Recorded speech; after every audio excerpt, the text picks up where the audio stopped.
두바이가 발칵 뒤집어졌습니다. 이란의 드론 공격으로 7성급 호텔 외벽이 폭발했습니다. 유럽 명견 도베르만들은 공포에 짖기만 했죠. 호텔 보안 책임자는 한국에서 온 하얀 개를 보며 코웃음 쳤습니다. 저런 평범한 개가 7성급 호텔에 어울릴 리 없어. 하지만 믿을 수 없는 일이 벌어졌습니다. 드론 공격의 혼란을 틈타 침투한 괴한 2명이 소리 없이 제압당했고 그 하얀 개는 경호원이 올 때까지 놓지 않았습니다. 여기서 끝이 아니었습니다. 56층 잔해속 생존자를 진돗개가 찾아냈어요. 두바이 왕실이 긴급 표창식을 열었고 중동 7개국이 한국에 같은 개를 요청했습니다. 도대체 무슨 일이 있었던 걸까요? 부르즈 알아랍의 하얀 수호신, 지금 공개됩니다. 한국 최고라고 댓글을 남겨주세요. 여러분의 구독과 좋아요는 아주 큰 힘이 됩니다. 하얀 개 한 마리가 부르즈 알아랍의 대리석 바닥을 밟았습니다. 저는 그 순간 미간을 찌푸렸죠. 호텔에 어울리지 않는 평범한 개였습니다. 금박으로 장식된 로비, 56층 높이의 웅장함, 세계에서 가장 사치스러운 호텔. 이곳에 저런 개라니요. 제 이름은 라시드 알막툼입니다. 부르즈 알아랍 수석 보안관으로 12년째 근무하고 있습니다. UAE 특수부대에서 15년을 복무했고 이곳으로 옮긴 후에는 단 한 번도 보안 사고를 허용하지 않았죠. 도베르만 2마리와 벨기에 말리노이즈 1마리가 제 파트너입니다. 최고의 혈통, 최고의 훈련, 최고의 능력을 가진 개들이죠. 그런데 오늘 오후 3시 한국 대사관 가족이 체크인하면서 데려온 개는 그런 품격과는 거리가 멀어 보였습니다. 대사와 부인, 그리고 7살쯤 되어 보이는 딸아이가 로비로 들어왔습니다. 그 하얀 개는 소녀의 옆에서 조용히 걸었죠. 털은 깨끗했지만 특별할 것 없는 중형견이었습니다. 도베르만의 우아함도 말리노이즈의 날렵함도 없었어요. 저는 프런트 데스크 옆에 서서 상황을 지켜봤습니다. 평소라면 VIP 체크인에 직접 나서지 않지만 요즘은 상황이 달랐습니다. 사흘 전부터 이란과 미국의 전쟁이 시작됐고 어제는 두바이 상공에서도 요격 작전이 있었어요. 긴장된 시기였죠. 대사 부인이 프런트 직원과 대화를 나누는 동안 저는 그 개를 계속 관찰했습니다. 개는 로비를 둘러보고 있었어요. 하지만 평범한 호기심과는 달라 보였습니다. 마치 주변을 파악하는 것 같았죠. 프런트 직원이 저를 보며 난처한 표정을 지었습니다. 반려동물 동반 투숙객은 별도의 절차가 필요했거든요. 저는 천천히 다가갔습니다. 실례지만 대사님, 저는 라시드 알막툼이라고 합니다. 이곳 보안 책임자죠. 한국 대사가 고개를 끄덕였습니다. 반갑습니다, 라시드 씨. 저는 하얀 개를 내려다보며 말했습니다. 애완견은 별도 구역에서 지내셔야 합니다. 호텔 규정이에요. 대사 부인이 미소를 지으며 대답했습니다. 백호는 애완견이 아닙니다. 가족이에요. 그리고 필요할 때 증명될 겁니다. 저는 속으로 한숨을 삼켰습니다. 증명이라니요? 무엇을 증명한다는 걸까요? 저는 정중하게 고개를 숙였습니다. 규정상 반려동물은 객실 외부로 나올 때 목줄 착용이 필수입니다. 물론이죠. 대사 부인이 답했습니다. 백호라고 불린 그 개는 제 시선을 한번 받아주고는 다시 소녀 곁으로 갔습니다. 침착했어요. 지나치게 침착했죠. 일반적인 개라면 낯선 환경에 흥분하거나 긴장하는 게 정상인데 저 개는 마치 이곳이 자기 집인 것처럼 행동했습니다. 제 도베르만 아지즈와 파리드, 그리고 말리노이즈 사미르가 순찰에서 돌아왔습니다. 3마리 모두 완벽한 자세로 제 옆에 섰죠. 아지즈는 챔피언 혈통의 도베르만으로 3년 연속 UAE 보안견 대회 우승자였습니다. 파리드는 그의 형제였고 사미르는 유럽에서 직접 데려온 특급 말리노이즈였어요. 한국 대사의 딸아이가 제 개들을 보며 눈을 반짝였습니다. 와, 멋져요. 저는 자랑스럽게 미소 지었습니다. 이 친구들은 부르즈 알아랍의 수호자들입니다. 모두 최고 수준의 훈련을 받았죠. 아지즈는 위풍당당하게 서 있었고 파리드와 사미르도 흔들림 없는 자세를 유지했습니다. 반면 백호는 그냥 소녀 옆에 앉아 있었어요. 비교가 됐죠. 대사 부인이 말했습니다. 훌륭한 개들이네요. 백호도 곧 친구가 될 수 있을 거예요. 저는 속으로 고개를 저었습니다. 친구요? 저 평범한 개가 제 정예팀과 어울릴 리 없었어요. 하지만 겉으로는 정중하게 답했습니다. 물론이죠. 편안한 숙박 되시기 바랍니다. 체크인 절차가 끝나고 대사 가족은 전용 엘리베이터로 향했습니다. 백호는 여전히 조용히 따라갔죠. 엘리베이터 문이 닫히기 직전 그 개가 저를 한번 쳐다봤습니다. 묘한 눈빛이었어요. 경계도 아니고 호기심도 아니었습니다. 마치 저를 평가하는 것 같았죠. 저는 그 시선을 무시했습니다. 프런트 직원이 조심스럽게 물었습니다. 라시드 씨, 저 개는 괜찮을까요? 문제 없습니다. 저는 단호하게 답했습니다. 그냥 평범한 개예요. 며칠 있다 떠날 겁니다. 하지만 제 도베르만 아지즈가 이상한 행동을 보였습니다. 엘리베이터가 사라진 방향을 계속 쳐다보고 있었어요. 파리드와 사미르도 마찬가지였죠. 저는 손을 탁 쳤습니다. 가자, 친구들. 순찰 시간이야. 세 마리는 즉시 제 명령에 따랐지만 아지즈는 한 번 더 뒤를 돌아봤습니다. 저는 그의 목을 가볍게 두드렸죠. 괜찮아. 저건 신경 쓸 필요 없어. 그날 저녁 저는 사무실에서 CCTV를 점검했습니다. 전쟁 상황이라 보안을 2배로 강화해야 했어요. 모니터에는 호텔 곳곳이 보였습니다. 로비, 복도, 레스토랑, 수영장. 한 화면에 백호가 잡혔습니다. 대사 가족이 레스토랑에서 식사 중이었고 백호는 테이블 옆에 조용히 앉아 있었죠. 다른 투숙객들이 지나갈 때도 전혀 동요하지 않았습니다. 저는 화면을 바꿨습니다. 별로 중요하지 않았으니까요. 제 관심사는 호텔의 보안이었지 한국에서 온 평범한 개가 아니었습니다. 하지만 그날 밤 잠들기 전에 이상한 생각이 들었습니다. 백호의 눈빛이 자꾸 떠올랐거든요. 그 침착함, 그 평가하는 듯한 시선. 저는 고개를 저었습니다. 피곤해서 그런 거겠죠. 전쟁 때문에 긴장한 탓이에요. 다음 날이면 모든 게 달라질 줄은 몰랐습니다. 새벽 2시 47분, 321m 상공에서 악몽이 시작될 거라는 것도요. 천장이 흔들렸습니다. 아니, 건물 전체가 흔들렸죠. 새벽 2시 47분, 제 사무실 책상 위에 커피잔이 바닥에 떨어져 산산조각 났습니다. 그리고 경보음이 울렸어요. 드론 침투. 드론 침투. 전 직원 비상대기. 저는 즉시 통제실로 뛰어갔습니다. 복도를 달리는 동안 2번째 폭발음이 들렸어요. 이번엔 더 가까웠습니다. 건물이 진동했죠. 통제실 문을 박차고 들어가자 모니터 12개가 모두 붉은 경고등을 깜빡이고 있었습니다. 보안팀장 마흐무드가 헤드셋을 쓴 채 소리쳤어요. 56층 외벽 피격.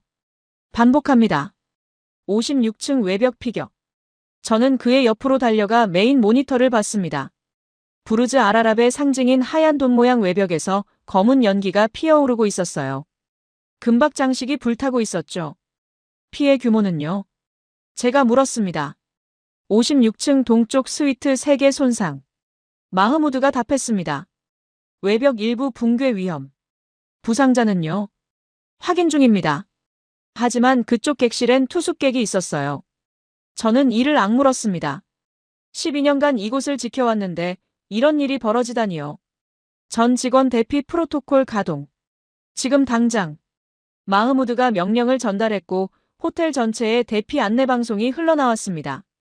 침착하게 가장 가까운 비상계단으로 이동해 주십시오. 저는 무전기를 들었습니다. 아지즈, 파리드, 사미르. 로비로 집결. 평소라면 3마리가 즉시 응답했을 겁니다. 하지만 이번엔 달랐어요. 무전기 너머로 개들의 짖는 소리만 들렸죠. 통제되지 않은 공포에 질린 짖음이었습니다. 저는 직접 로비로 향했습니다. 엘리베이터는 비상 상황이라 작동하지 않았고 비상계단을 뛰어내려갔어요. 3층에서 1층까지 숨이 찼지만 멈출 수 없었습니다. 로비에 도착했을 때 혼돈이었습니다. 투숙객들이 잠옷 차림으로 우르르 내려오고 있었고 직원들은 그들을 안전구역으로 안내하고 있었죠. 그 와중에 아지즈와 파리드가 로비 한쪽 구석에서 지저대고 있었습니다. 제가 다가가자 아지즈가 제게 달려왔습니다. 평소의 위풍당당함은 온데간데 없었어요. 꼬리를 다리 사이에 집어넣고 몸을 떨고 있었죠. 파리드도 마찬가지였습니다. 괜찮아. 저는 아지즈의 목을 쓰다듬으며 말했습니다. 진정해. 하지만 개들은 진정하지 못했어요. 사미르는 아예 보이지도 않았습니다. 나중에 알았지만 직원 휴게실에 숨어 있었대요. 저는 실망했습니다. 3년 연속 우승자, 최고의 훈련을 받은 개들이 실전에서 이렇게 무너질 줄은 몰랐어요. 그때 저는 로비 반대편에서 한 광경을 목격했습니다. 한국 대사 가족이었어요. 대사와 부인, 그리고 소미라는 이름의 딸. 소미는 잠옷 차림이었고 겁에 질린 표정이었습니다. 당연했죠. 7살 아이가 폭발음을 듣고 놀라지 않을 리 없었으니까요. 하지만 백호는 달랐습니다. 하얀 개는 소미 바로 옆에 붙어서 걷고 있었어요. 소녀를 감싸듯이요. 짖지도 않았고 떨지도 않았습니다.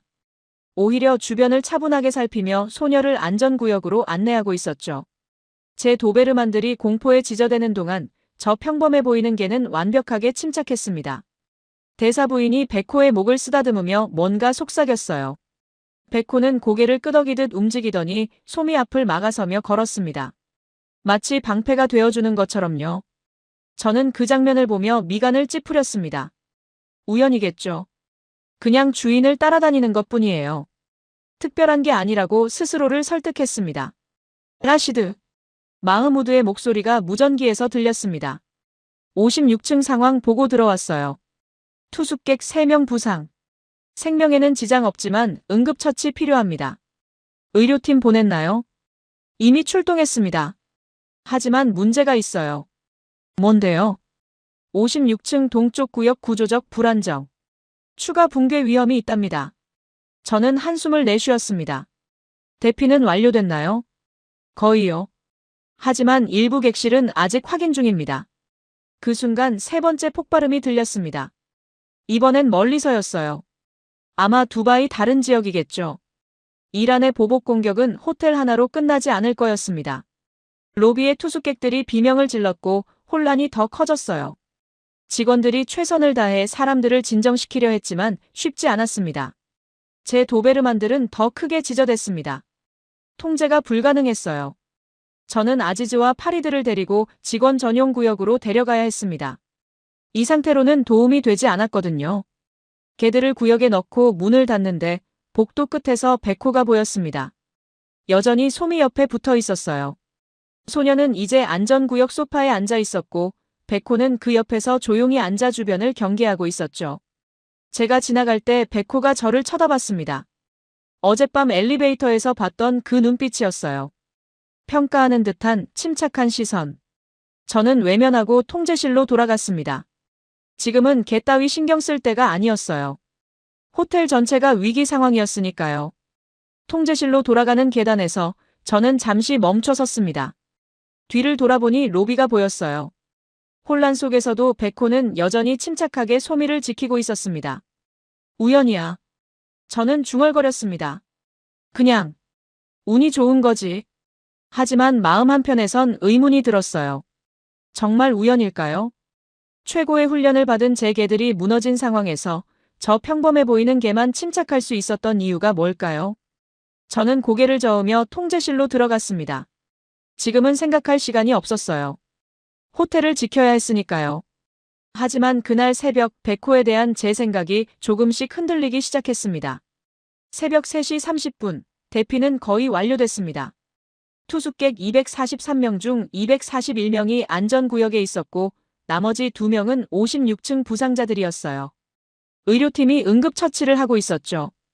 저는 통제실 모니터 앞에 서서 피해 상황을 점검하고 있었습니다. 56층 동쪽 스위트 3개가 손상됐고 외벽 일부가 무너져 내렸어요. 다행히 건물 구조 자체는 안전했습니다. 부르즈 알아랍은 허리케인도 견딜 수 있게 설계됐거든요. 마흐무드가 보고서를 들고 왔습니다. 라시드, 드론은 총 3대였습니다. 2대는 UAE 방공망이 격추했고 한 대가 우리 외벽을 타격했어요. 다른 피해는요? 지금까진 외벽과 객실 손상뿐입니다. 전기 시스템은 정상이고 구조적 문제도 없고요. 저는 고개를 끄덕였습니다. 그나마 다행이었어요. 이 정도 공격으로 이만큼 피해를 막은 건 기적에 가까웠죠. CCTV는요? 저는 물었습니다. 혹시 수상한 움직임 포착된 거 없나요? 확인 중입니다.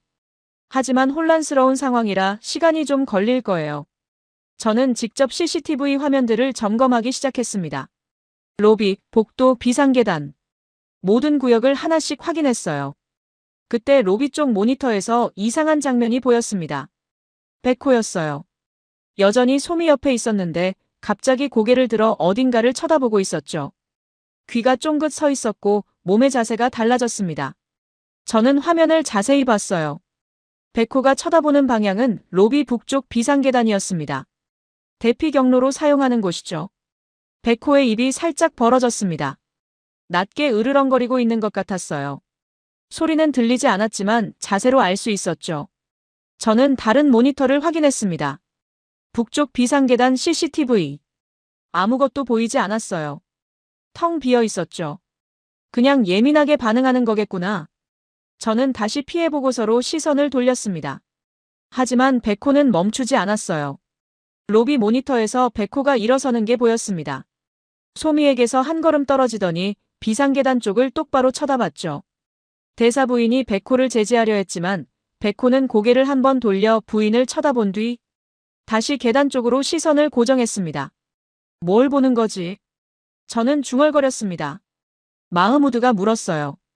뭐라고요, 라시드? 아니에요. 저는 대답하고 다시 모니터를 봤습니다. 백호가 움직이기 시작했어요. 천천히 하지만 확실하게 비상계단을 향해 걸어갔습니다. 대사 부인이 뭐라고 말했지만 백호는 멈추지 않았죠. 저는 비상계단 CCTV를 다시 확인했습니다.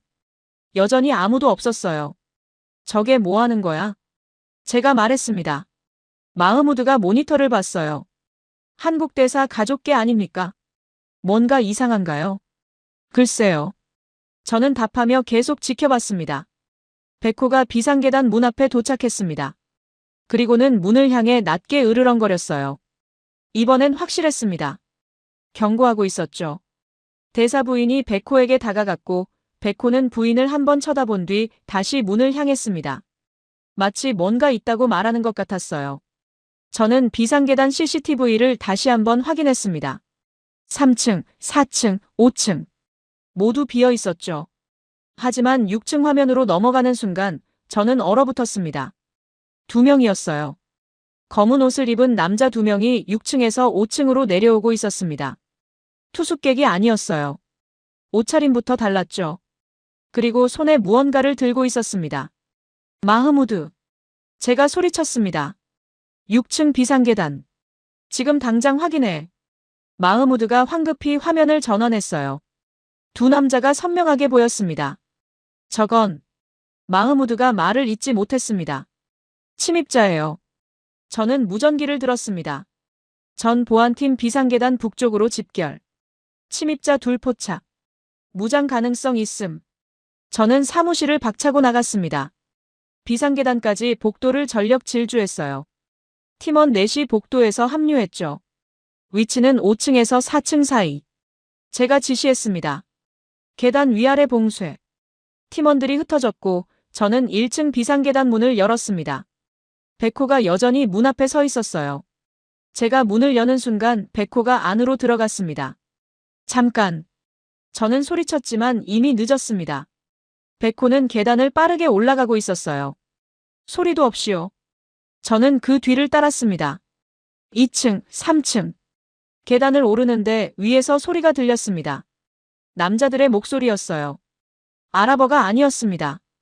아마 페르시아어 같았죠. 4층에 도착했을 때 저는 믿을 수 없는 광경을 봤습니다. 두 남자가 바닥에 쓰러져 있었어요. 한 명은 다리를 부여잡고 신음하고 있었고 다른 한 명은 팔을 움켜쥐고 있었죠. 그들이 들고 있던 가방이 바닥에 굴러다니고 있었습니다.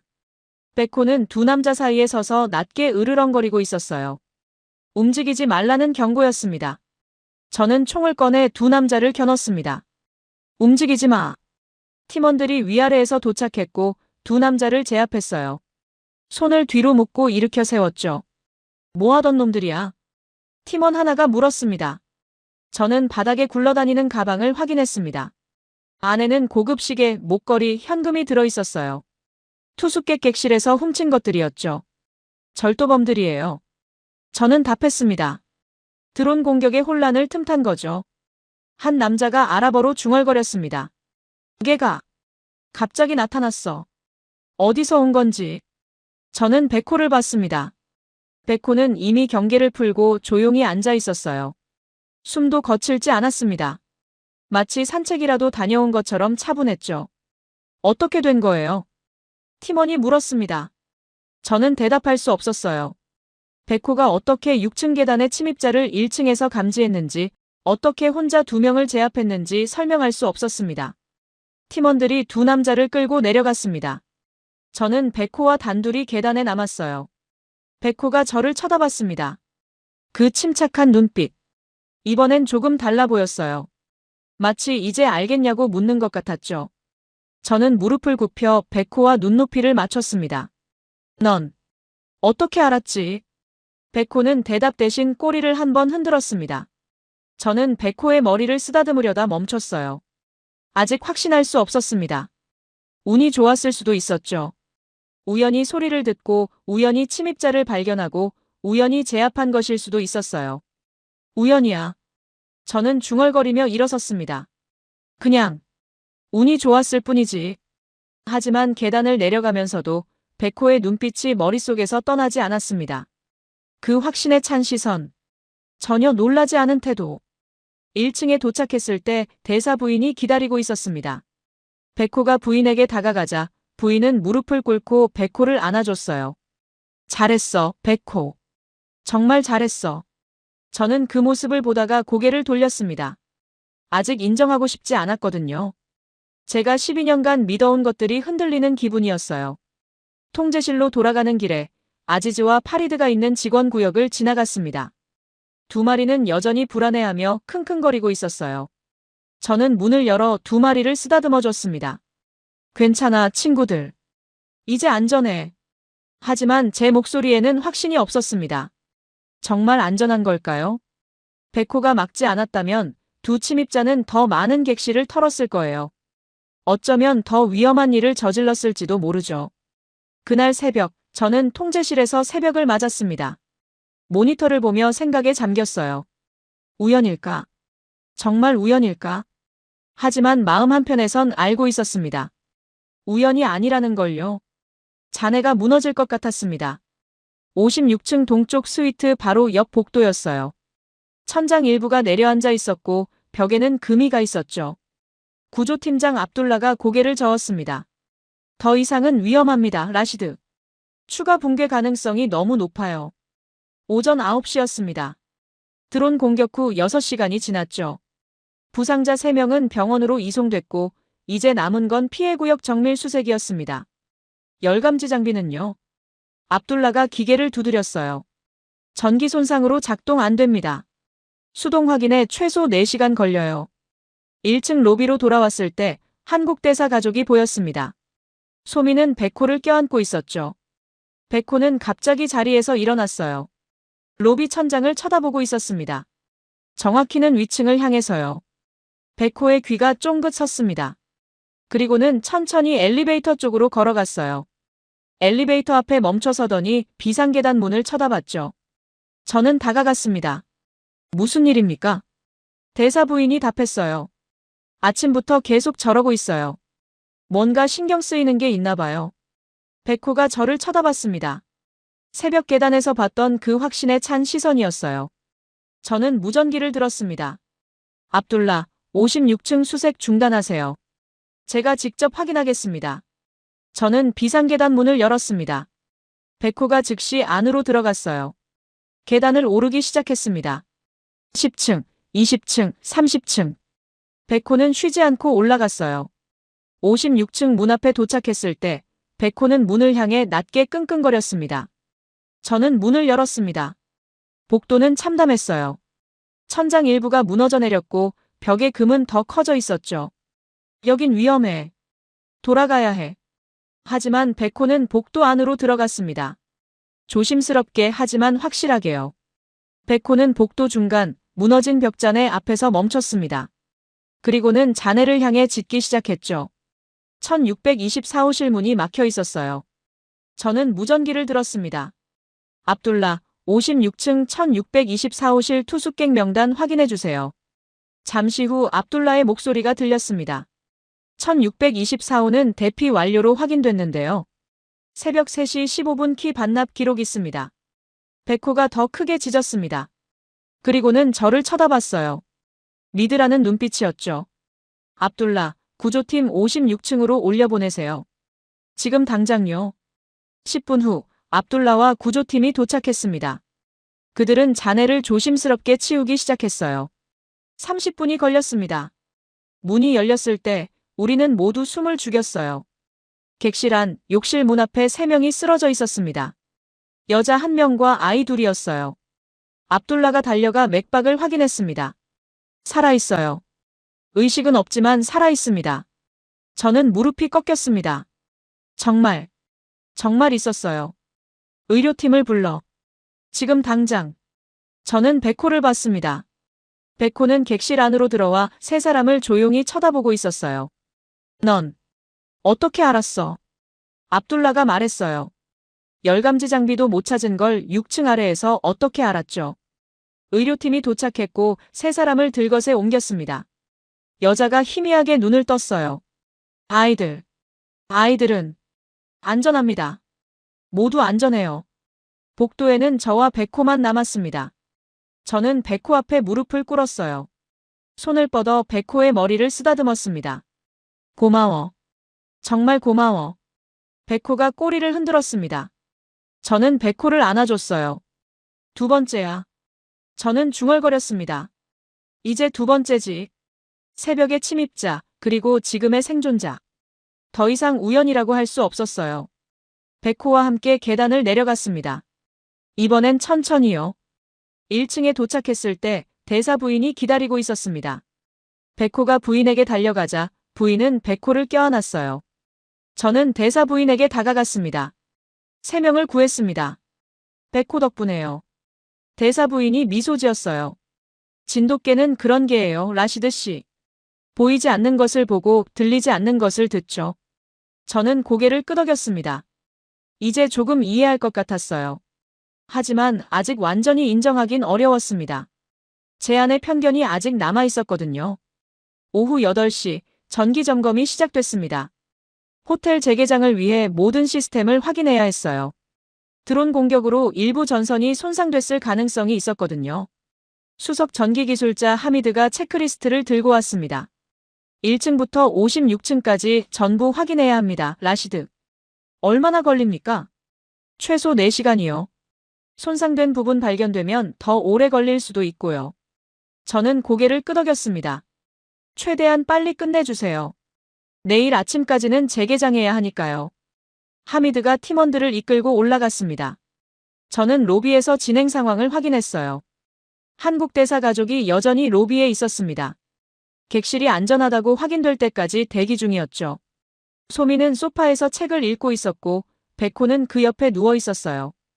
오후의 구조작업 이후 저는 백호를 보는 시선이 달라졌습니다. 더 이상 평범한 개로 보이지 않았어요.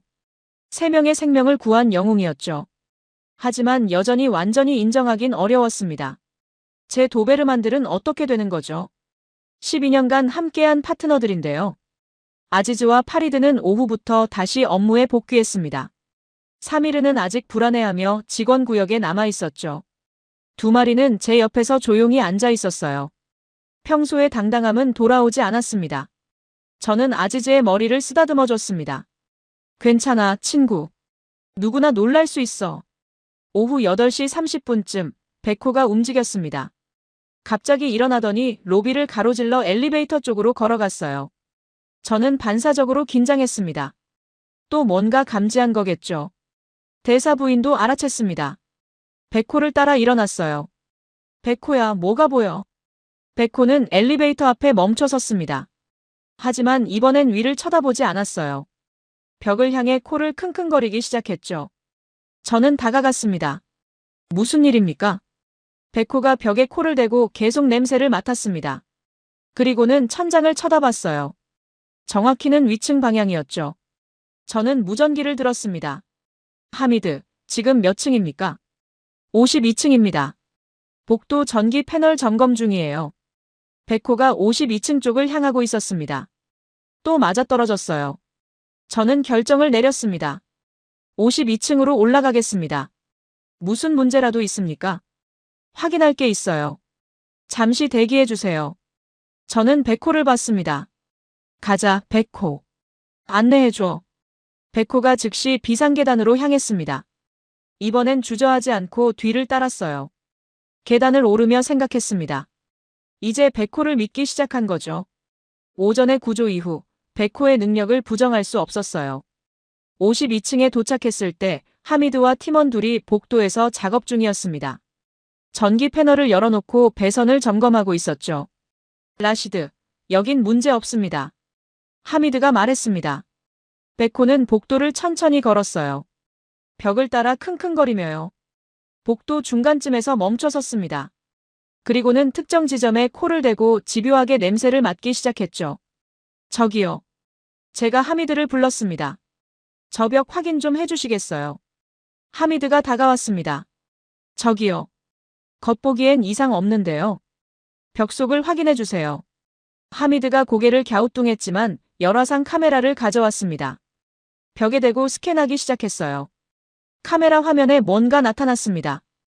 하미드의 표이 굳어졌죠. 이게. 하미드가 중얼거렸습니다. 뭡니까? 고압 전선이 과열되고 있어요. 온도가 섭씨 180도. 그게 위험한 겁니까?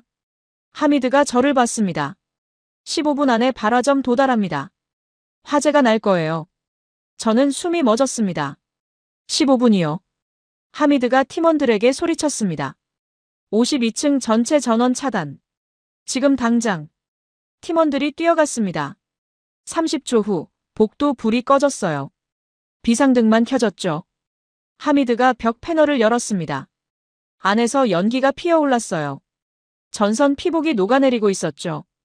팀원들이 소화기를 가져왔고 하미드가 전선을 신속하게 분리했습니다. 연기가 멈췄어요. 하미드가 땀을 닦으며 말했습니다.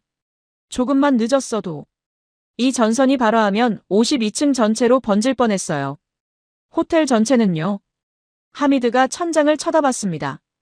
이 전선은 메인 배전반과 연결돼 있습니다. 화재가 확산되면 호텔 전체가 불바다 됐을 겁니다. 저는 백호를 봤습니다. 백호는 조용히 앉아서 작업을 지켜보고 있었어요. 하미드가 물었습니다. 어떻게 하셨어요, 라시드? 열화상 카메라 없이는 발견 불가능한데요. 저는 백호를 가리켰습니다. 저게가 알려줬습니다. 하미드가 백호를 봤습니다. 저게가요? 네. 냄새로 감지한 것 같아요. 하미드가 고개를 저었습니다. 믿기지 않네요. 벽 속 전선 과열을 냄새로요. 저도 믿기 어렵습니다. 하지만 사실이에요. 하미드와 팀원들이 손상된 전선을 교체하기 시작했습니다. 저는 백호 옆에 앉았어요. 손을 뻗어 백호의 머리를 쓰다듬었습니다. 이번엔 자연스러웠어요. 주저함이 없었죠. 또 구해줬구나. 제가 속삭였습니다. 세 번째야. 백호가 꼬리를 흔들었습니다. 그리고는 제 손을 핥았어요. 저는 한참 백호를 쓰다듬어줬습니다. 아지즈와 파리드에게 하던 것처럼요. 작업이 끝나고 1층으로 내려왔을 때 대사 부인이 기다리고 있었습니다. 저는 말했습니다. 호텔을 구했어요. 백호가요. 대사 부인이 미소 지었습니다. 당연하죠. 백호니까요. 그날 밤 저는 주방에 특별 주문을 했습니다. 백호를 위한 식사였어요. 최고급 소고기 스테이크와 야채, 그리고 과일까지요. 주방장이 놀란 표정으로 물었습니다. 이게 식사가 이렇게 호화로워도 됩니까? 됩니다. 오늘 백호는 호텔 전체를 구했으니까요. 식사를 백호에게 가져다 줬습니다. 백호는 감사하다는 듯 꼬리를 흔들며 먹기 시작했어요. 아지즈와 파리드도 그 모습을 지켜봤습니다. 두 마리는 백호에게 다가가 냄새를 맡았어요. 백호는 자리를 조금 비켜주며 함께 먹을 수 있게 했죠. 저는 그 장면을 보며 미소 지었습니다. 이제 제 개들도 백호를 인정한 거예요. 그날 밤 사무실로 돌아가며 저는 깨달았습니다. 백호는 더 이상 불청객이 아니었어요. 부르즈 알아랍의 진정한 수호자였죠. 하지만 아직 한 가지 남아 있었습니다. 완전히 인정하는 것. 제 편견을 완전히 버리는 것이요. 3월 2일 아침 6시, 저는 사무실에서 노트북을 켰습니다. 밤새 잠을 못 잤어요. 백호 생각 때문이었죠. 3번. 하루 만에 3번이나 호텔을 구했습니다. 우연이라고 하기엔 너무 명확했어요. 저는 검색창에 타이핑했습니다. 진돗개. 첫 번째 결과가 나왔습니다. 대한민국 천년기념물 제53호. 한국의 토종견으로 수백 년 역사를 가진 견종. 스크롤을 내렸습니다. 뛰어난 충성심, 독립적 판단력, 발달한 후각, 용맹성. 한 문단이 눈에 들어왔습니다. 진돗개는 주인을 평생 한 번만 섬기며 위급한 상황에서 목숨을 걸고 주인을 지킨다. 다음 페이지로 넘어갔습니다. 후각이 매우 발달하여 미세한 화학물질 변화도 감지할 수 있으며 사람의 건강 상태 변화를 알아차리는 능력이 있다고 했습니다. 화재를 막았던 것도 벽 속 전선 과열을 감지한 것도 이 능력 덕분이었겠죠. 저는 1시간 동안 자료를 읽었습니다. 한국에서는 진돗개가 화재를 미리 감지해 가족을 구한 사례가 여러 건 보도됐어요. 미국에서는 주인의 심장마비를 예견해 생명을 구했다는 뉴스도 있었죠. 백호만 특별한 게 아니었습니다. 진돗개라는 견종 자체가 특별했어요. 저는 창밖을 바라봤습니다. 해가 떠오르고 있었어요. 12년간 제가 믿어온 것들이 무너지고 있었습니다. 최고의 혈통, 유럽의 명견들, 첨단 훈련. 그 모든 게 진돗개 앞에서 무력했어요. 중요한 건 혈통이 아니라 본능이었고 훈련이 아니라 본성이었습니다. 오전 8시, 저는 로비로 내려갔습니다. 마흐무드가 다가왔어요. 라시드, 투숙객들 사이에서 소문이 돌고 있어요. 한국 대사계가 호텔을 3번 구했다는 거요. 한 투숙객이 다가와 말했습니다. 저 개가 정말 생존자를 찾았나요? 네. 56층에서 3명을 구했어요. 어떤 훈련을 받은 겁니까? 특별한 훈련은 없습니다. 진돗개니까요. 오전 10시쯤 저는 한국 대사를 만났습니다. 로비 카페에 앉아 대화를 시작했어요. 진돗개에 대해 알고 싶습니다. 대사가 미소 지었습니다. 백호 덕분에 관심이 생기셨군요. 저는 백호를 처음 봤을 때 무시했어요. 평범한 개라고 생각했죠. 많은 사람이 그렇습니다. 진돗개는 화려하지 않으니까요. 하지만 그 안에는 특별한 무언가가 있어요. 충성심 말입니까? 충성심도 있지만 그것만이 아닙니다. 진돗개는 독립적으로 판단하고 행동해요. 주인이 명령하지 않아도 위험을 감지하고 대응하죠. 백호가 그랬어요. 제가 지시하지 않았는데도 스스로 움직였어요. 진돗개는 주인을 평생 한 번만 섬깁니다. 한 번 정한 주인은 절대 배신하지 않아요. 제 도베르만들은 최고 수준 훈련을 받았어요. 하지만 위기 상황에서 무너졌죠. 훈련은 한계가 있습니다. 하지만 본능은 다르죠. 진돗개의 능력은 수백 년간 이어진 본성이에요. 저는 고개를 끄덕였습니다. 이제 이해했어요. 라시드 씨, 백호를 처음 봤을 때 어떤 생각이 드셨나요? 어울리지 않는다고 생각했어요. 7성급 호텔의 평범한 개라고요. 겉모습으로 판단하셨군요. 네. 제가 틀렸어요. 인정하시는군요. 제가 평생 잘못 생각하고 있었습니다. 혈통과 겉모습만 봤어요. 백호에게 사과하고 싶습니다. 대사가 창밖을 가리켰습니다. 지금 정원에 있어요. 정원으로 나갔습니다. 백호는 소미와 함께 잔디밭에 있었어요. 저는 무릎을 꿇고 백호와 눈높이를 맞췄습니다. 백호야, 미안해. 처음 널 봤을 때 무시했어. 백호가 제 손을 핥았습니다. 하지만 넌 특별했어. 호텔을 3번 구했고 수많은 생명을 지켰어. 백호가 제 얼굴을 핥았습니다. 용서한다는 듯이요. 저는 백호를 안아줬습니다. 이제부터 함께 일하자. 친구로서 말이야. 그날 오후 저는 백호와 함께 첫 순찰을 돌았습니다. 아지즈, 파리드와 함께요. 4마리가 나란히 걸었죠. 마흐무드가 웃으며 말했습니다. 이제 팀이 넷이 됐네요. 맞습니다. 백호는 우리 팀의 일원이에요. 순찰을 마치고 사무실로 돌아왔습니다. 책상에 앉아 생각했어요. 12년 경력의 보안 책임자가 하루 만에 생각이 바뀐 겁니다. 첨단 기술만 믿었던 사람이 개의 본능을 인정하게 됐죠. 하지만 후회하지 않았습니다. 오히려 해방감이 들었어요. 그날 저녁, 저는 노트에 적었습니다. 진정한 수호자는 혈통이 아니라 마음으로 증명된다. 3월 2일 오후 9시 호텔은 거의 정상으로 돌아왔습니다. 피해 복구가 완료됐고 투숙객들도 객실로 돌아갔어요. 로비는 다시 평온을 찾았죠. 저는 통제실에서 마지막 점검을 하고 있었습니다. 모니터 하나하나를 확인하며 이상이 없는지 살폈어요. 마흐무드가 들어왔습니다. 라시드, 특별 투숙객이 한 분 계십니다. 누구죠? UAE 국영투자펀드 회장님이요. 비공개 일정으로 펜트하우스에 계세요. 저는 고개를 끄덕였습니다. ADIA 회장이면 UAE에서 가장 중요한 인물 중 하나였어요. 7천억 달러를 운용하는 펀드의 수장이었죠. 보안은 어떻게 됐나요? 최고 등급입니다. 펜트하우스 층 전체를 통제하고 있어요. 좋아요. 계속 감시하세요. 마흐무드가 나간 후 저는 펜트하우스 층 CCTV를 확인했습니다. 경호원 둘이 엘리베이터 앞을 지키고 있었어요. 완벽했죠. 오후 9시 30분, 저는 로비로 내려가 마지막 순찰을 시작했습니다. 베코가 제 옆에 있었어요. 이제 베코는 제 파트너였으니까요. 아지즈와 파리드도 함께였습니다. 네 마리가 나란히 로비를 걸었죠. 직원들이 인사했고 늦게 체크인하는 투숙객들이 베코를 쳐다봤어요. 순찰을 마치려던 순간 베코가 멈춰 섰습니다. 저는 즉시 알아챘어요. 또 시작이구나. 베코는 엘리베이터를 쳐다봤습니다. 정확히는 위층을 향해서요. 귀가 쫑긋섰고 몸의 자세가 긴장했죠. 뭐가 보여, 베코. 베코가 엘리베이터로 걸어갔습니다. 그리고는 버튼을 향해 낮게 끙끙거렸어요. 저는 주저하지 않았습니다. 이제 베코를 믿었으니까요. 무전기를 들었어요.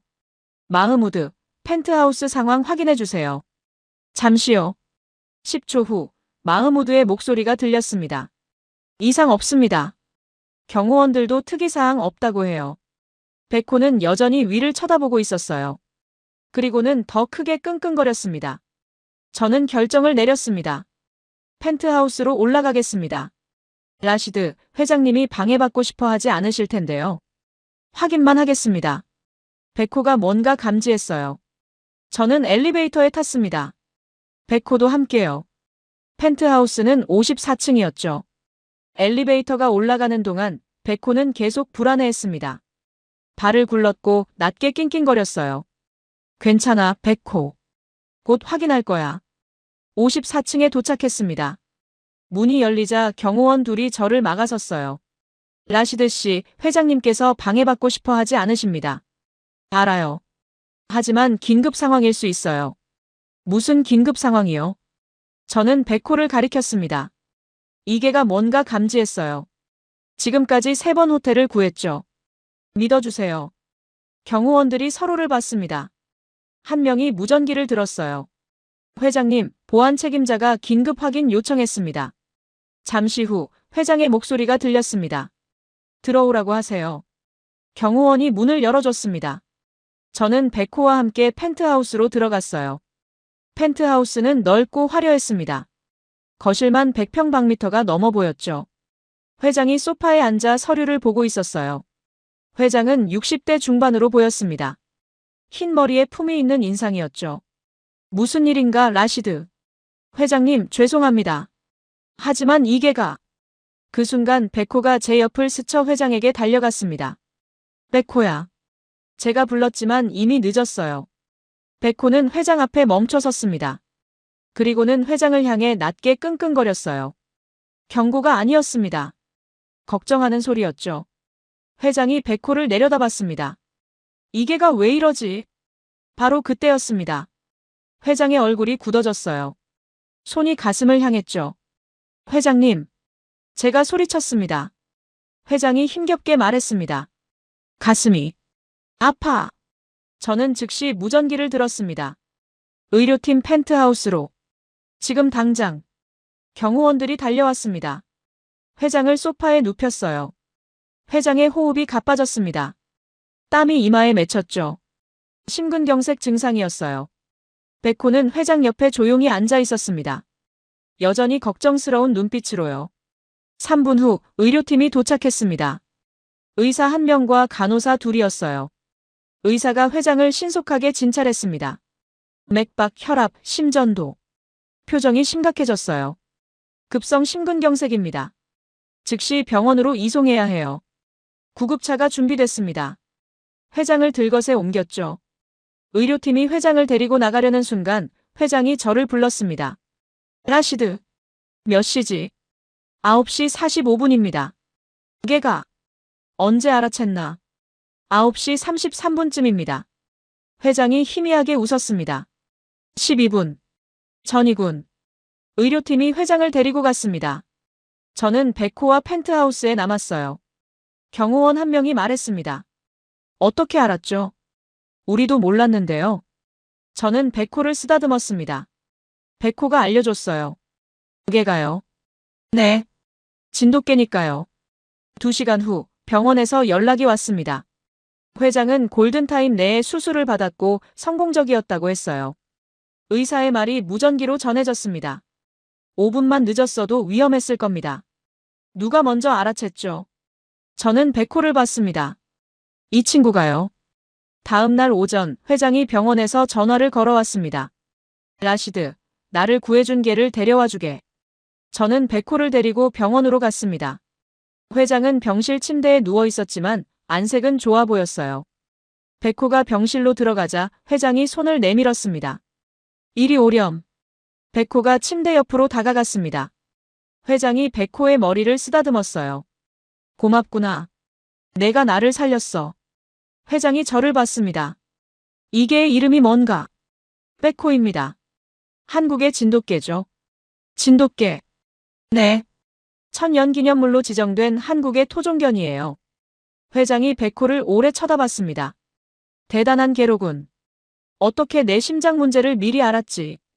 진돗개는 사람의 건강 상태 변화를 감지할 수 있습니다. 호흡, 체온, 심박수의 미세한 변화를요. 회장이 고개를 끄덕였습니다. 놀랍군. 첨단 의료 장비도 못 찾은 걸 걔가 찾아냈어. 그날 오후 회장은 비서에게 지시했습니다. 두바이 정부에 보고하게. 부르즈 알아랍에 특별한 개가 있다고. 저는 백호와 함께 호텔로 돌아왔습니다. 로비에서 대사 가족이 기다리고 있었어요. 대사 부인이 달려와 백호를 껴안았습니다. 또 누군가를 구했구나. 네. 저는 답했습니다. 이번엔 UAE에서 가장 중요한 분을요. 그날 밤 저는 사무실에 앉아 생각했습니다. 4번. 백호는 4번이나 생명을 구했어요. 침입자 제압, 생존자 구조, 화재 예방, 그리고 심장마비 예견. 더 이상 의심할 여지가 없었습니다. 백호는 진정한 수호자였어요. 그리고 이제 두바이 전체가 알게 될 것입니다. 3월 5일 오전 부르즈 알아랍 로비에 검은 차량 3대가 도착했습니다. 두바이 정부 관계자들이었어요. 저는 정장을 입고 로비에서 기다리고 있었습니다. 마흐무드도 옆에 서 있었죠. 긴장되나요? 마흐무드가 물었습니다. 조금요. 저는 솔직하게 답했습니다. 차에서 내린 사람은 두바이 안보국장이었습니다. 그 뒤로 ADIA 회장도 함께였어요. 회장은 완전히 회복된 모습이었죠. 라시드. 회장이 손을 내밀었습니다. 회장님, 완쾌하셔서 다행입니다. 자네 덕분이야. 아니, 그 특별한 게 덕분이지. 안보국장이 주변을 둘러봤습니다. 백호는 어디 있나요? 저는 한국 대사에게 연락했고 대사 가족이 백호와 함께 로비로 내려왔습니다. 백호는 여전히 침착한 모습이었어요. 안보국장이 백호를 보며 고개를 끄덕였습니다. 저개가 4번이나 호텔을 구했다고 들었습니다. 맞습니다. 저는 답했습니다. 침입자 제압, 생존자 구조, 화재 예방, 그리고 회장님 생명 구조까지요. 놀랍군요. 한국 진돗개라고 했죠. 네. 천년기념물로 지정된 한국의 토종견입니다. 안보국장이 대사를 받습니다. 대사님, 두바이 정부는 백호에게 감사를 표하고 싶습니다. 감사합니다. 대사가 답했습니다. 그리고 안보국장이 잠시 멈췄습니다. 에미리트 왕실에서도 관심을 가지고 계십니다. 왕실에서요. 네. 백호의 이야기가 왕실까지 전해졌습니다. 특별 표창을 준비 중입니다. 저는 놀랐습니다. 왕실 표창이라니요. 이틀 후인 3월 7일 비공개 표창식이 있었습니다. 장소는 부르즈 알아랍 대연회장이었어요. 두바이 에미리트 왕실 대표 ADIA 회장, 안보국장, 그리고 호텔 관계자들이 참석했습니다. 언론은 없었어요. 비공개 행사였으니까요. 저는 정장을 입고 백호 옆에 서 있었습니다. 백호는 목에 리본을 달고 있었죠. 왕실 대표가 앞으로 나왔습니다. 오늘 우리는 특별한 영웅을 기리기 위해 모였습니다. 연 회장이 조용해졌습니다. 지난 3월 1일 이란의 드론 공격으로 부르즈 알아랍이 위기에 처했을 때 한 마리 개가 호텔을 지켰습니다. 백호, 한국의 진돗개입니다. 왕실 대표가 계속 말했습니다. 백호는 침입자를 제압하고 생존자를 구조하고 화재를 예방했으며 귀중한 생명을 살렸습니다. 이는 진정한 수호자의 모습입니다. 박수가 터져나왔습니다. 두바이 정부는 백호에게 용기 훈장을 수여합니다. 왕실 대표가 금방 메달을 꺼냈습니다. 백호 앞에 무릎을 꿇고 메달을 목에 걸어줬어요. 백호는 조용히 서 있었습니다. 꼬리를 한번 흔들었죠. 그리고 부르즈 알아랍 보안 책임자 라시드 알막툼에게도 감사를 표합니다. 백호의 능력을 인정하고 신뢰한 판단력에요. 저도 메달을 받았습니다. 하지만 제 마음은 복잡했어요. 표창식이 끝나고 왕실 대표가 저를 불렀습니다. 라시드, 자네가 백호를 처음 봤을 때 어땠나? 저는 잠시 망설였습니다. 그리고 솔직하게 답했어요. 무시했습니다. 7성급 호텔에 어울리지 않는 평범한 개라고 생각했죠. 왕실 대표가 웃었습니다. 하지만 지금은요. 지금은 저는 백호를 봤습니다. 제가 12년간 틀렸다는 걸 깨달았습니다. 왕실 대표가 고개를 끄덕였습니다. 솔직하군요. 진정한 수호자는 혈통이 아니라 마음으로 증명됩니다. 백호가 그걸 가르쳐줬어요. 그날 오후 더 큰 소식이 전해졌습니다. ADIA 회장이 저를 불렀어요. 라시드, 중요한 결정이 내려졌네. 무슨 결정입니까? UAE 7개 에미리트가 모두 진돗개 도입을 결정했네. 공항, 항만, 주요 시설 보안에 활용할 거야. 저는 놀랐습니다. 전국적으로요. 그렇네. 백호가 증명했으니까. 한국 정부와 협의 중이야. 대단하군요. 그리고 부르즈 알아랍에도 특별한 계획이 있네. 무엇입니까? 회장이 미소 지었습니다. 로비에 백호 조형물을 설치할 거야. 영원히 기억하기 위해서지. 일주일 후 조형물 제막식이 있었습니다. 이번엔 공개 행사였어요. 부르즈 알아랍 로비 중앙에 하얀 대리석 조형물이 세워졌습니다. 백호가 당당하게 앉아있는 모습이었죠. 조형물 아래 명판에는 이렇게 새겨져 있었습니다. 백호, 부르즈 알아랍의 하얀 수호신. 2026년 3월 4번의 기적으로 호텔을 지킨 진돗개. 진정한 용기는 크기나 혈통이 아닌 마음에서 나온다. 제막식에는 투숙객들과 직원들이 모두 모였습니다. 한국 대사 가족도 함께였죠. 막이 벗겨지자 박수가 터져나왔습니다. 백호는 조형물을 쳐다보며 꼬리를 흔들었어요. 제막식이 끝나고 저는 한국 대사를 찾아갔습니다. 대사님, 부탁이 하나 있습니다. 말씀하세요, 라시드 씨. 저는 심호흡을 했습니다. 백호를 UAE에 남겨주실 수 없을까요? 대사가 고개를 저었습니다. 백호는 우리 가족이에요. 함께 한국으로 돌아가야 합니다. 저는 고개를 끄덕였습니다. 물론 이해합니다. 하지만 대사가 제 어깨를 두드렸습니다. 하지만 더 많은 진돗개를 보내드릴 수 있어요. 한국 정부가 이미 준비 중입니다. 정말입니까? 네. 백호가 진돗개의 우수성을 증명했으니까요. UAE뿐 아니라 중동 전역에서 요청이 들어오고 있어요. 저는 안도했습니다. 감사합니다, 대사님. 3월 15일 한국 대사 가족이 떠나는 날이었습니다. 저는 로비에서 그들을 배웅했습니다. 소미는 눈물을 글썽이고 있었고 백호는 침착하게 서 있었어요. 백호야. 저는 무릎을 꿇었습니다. 고마웠어. 정말 많은 걸 가르쳐줬어. 백호가 제 손을 할랐습니다. 넌 진정한 수호자야. 절대 잊지 않을게. 대사 부인이 말했습니다. 라시드 씨, 곧 백호의 친구들이 올 거예요. 기다리겠습니다. 그들이 차에 탔습니다. 백호는 뒷좌석 창문으로 저를 쳐다봤어요. 저는 손을 흔들었죠. 차가 떠났습니다. 저는 한참 그 자리에 서 있었어요. 마흐무드가 다가왔습니다. 아쉽겠네요. 네. 하지만 괜찮아요. 백호가 남긴 것들이 있으니까요. 저는 로비 중앙에 조형물을 봤습니다. 하얀 대리석 진돗개가 영원히 그 자리를 지킬 것입니다. 그날 저녁, 저는 혼자 해변으로 나갔습니다. 부르즈 알아랍 뒤편 프라이빗 비치였어요. 석양이 지고 있었습니다. 페르시아만의 물결이 황금빛으로 반짝였죠. 저는 모래 위에 앉아 호텔을 바라봤습니다. 321m 높이의 하얀 돛. 세계에서 가장 사치스러운 호텔. 12년간 저는 이곳을 지켜왔습니다. 최고의 보안, 최고의 시스템, 최고의 개들. 그게 전부라고 믿었어요. 하지만 베코가 가르쳐줬습니다.